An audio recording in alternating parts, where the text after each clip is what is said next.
Usai bentrok antar karyawan PT GNI pecah, pemerintah menjanjikan sejumlah hal agar peristiwa yang sama tak terulang lagi. Baik Kapolri Jenderal Listio Sigit Prabowo maupun Menko Polhukam Mahfud MD menyuarakan hal yang sama terkait keberlanjutan PT GNI dan penjaminan hak karyawan. Pasalnya, kericuhan yang pecah pada Sabtu 14 Januari 2023 ini telah menewaskan 2 orang dan merusak berbagai fasilitas perusahaan.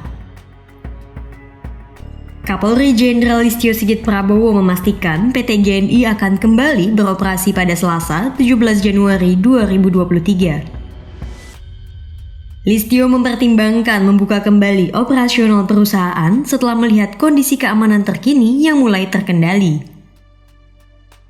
Listio juga meminta agar masalah hubungan industrial bisa segera diselesaikan dengan aturan ketenagakerjaan. Di samping itu, Kapolri juga berjanji untuk menindak tegas para pelaku kerusuhan yang bertindak anarkis. Polri bersama jajaran TNI akan berjibaku menjaga, mengawal, dan mengamankan program yang menjadi kebijakan pemerintah termasuk program investasi. Hal itu Listio sampaikan pada Senin 16 Januari 2023. Tentunya kepolisian akan menindak tegas terhadap pelaku-pelaku pengerusakan, terhadap pelaku-pelaku anarkis,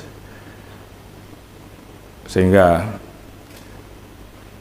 ke depan kita harapkan hal-hal seperti ini tidak terulang kembali, dan tentunya kepolisian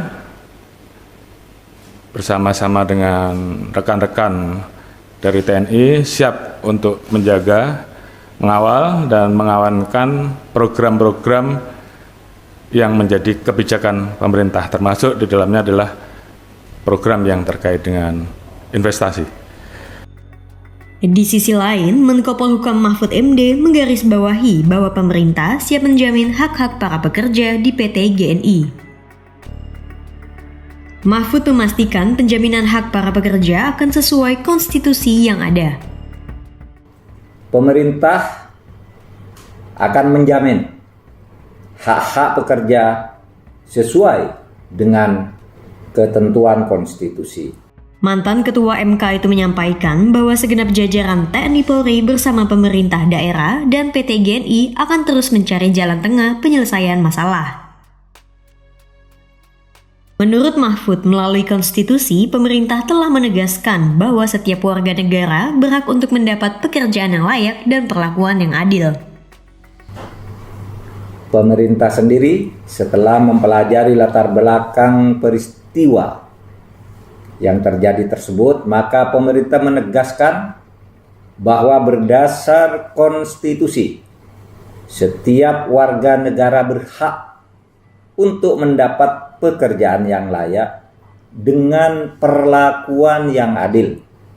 Oleh sebab itu, perusahaan hendaknya menyikapi setiap tuntutan pekerja dengan arif. Sebaliknya, para pekerja harus bisa menyampaikan aspirasinya dan menuntut hak-haknya secara proporsional sesuai dengan peraturan perundang-undangan. Kerusuhan PT GNI di Morowali Utara berawal dari tuntutan pekerja kepada perusahaan yang tak menemukan kesepakatan. Pasalnya, pekerja PT GNI beberapa kali telah mengajukan tuntutan terkait persoalan ketenagakerjaan. Mulai dari masalah kesehatan, keselamatan kerja, hingga kesejahteraan karyawan. Namun, mediasi antar pihak perusahaan dan perwakilan pekerja tak menemukan kesepakatan. Hal ini lantas menjuntrung pada mogok kerja serta tindakan anarkis perusakan sejumlah fasilitas perusahaan. Hingga kini, pemerintah telah menjamin bahwa keadaan telah kembali kondusif dan menghimbau masyarakat untuk tetap tenang.